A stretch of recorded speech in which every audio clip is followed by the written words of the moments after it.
Mini রোশনাইকে খুঁজে না পেলে মৌসুমীকে বলে, আমি রোশনাইকে কোথাও খুঁজে পাচ্ছি না, যাই ওকে গিয়ে খুঁজি। আর ছোটকে বলে, তুমিও এসো আমার সাথে।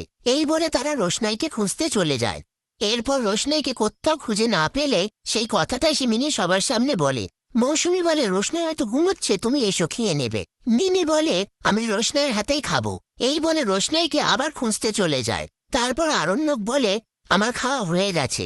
জাহ্নবী বলে, রোশনাইয়ের কথা শুনে তোমার খাওয়া হয়ে গেল? আরণ্যক বলে, এরকম কথা কেন বলছো? এই বলে খাবার ছেড়ে উঠতে গেলে আরণ্যকের বাবা বলে, কোথাও যাবে না, খেতে বসো। তখনই তনুশ্রী বলে, বেশ তো খাচ্ছিলে, এখন আর খাচ্ছ না কেন? আরণ্যক বলে, আমার আর এখন খেতে ইচ্ছে করছে না।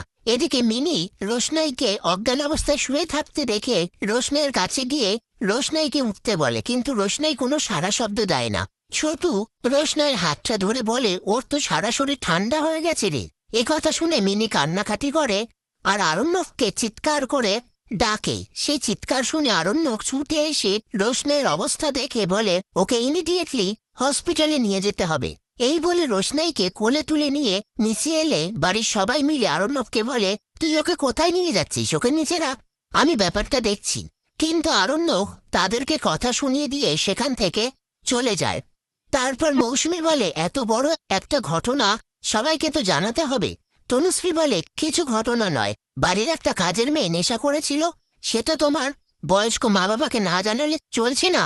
মৌসুমী বলে, মা বাবাকে না জানাই, মিনির বাবাকে তো জানাতে হবে। ওদিকে আরণ্যক জোরে গাড়ি চালায়, সেটা দেখে ছোটু বলে, গাড়ি আসতে চালা, অ্যাক্সিডেন্ট হয়ে যাবে। আরণ্যক বলে, গাড়ি আসতে চালানোর সময় নেই, 1% চান্স থাকলেও মেয়েটাকে বাঁচাতে পারবো।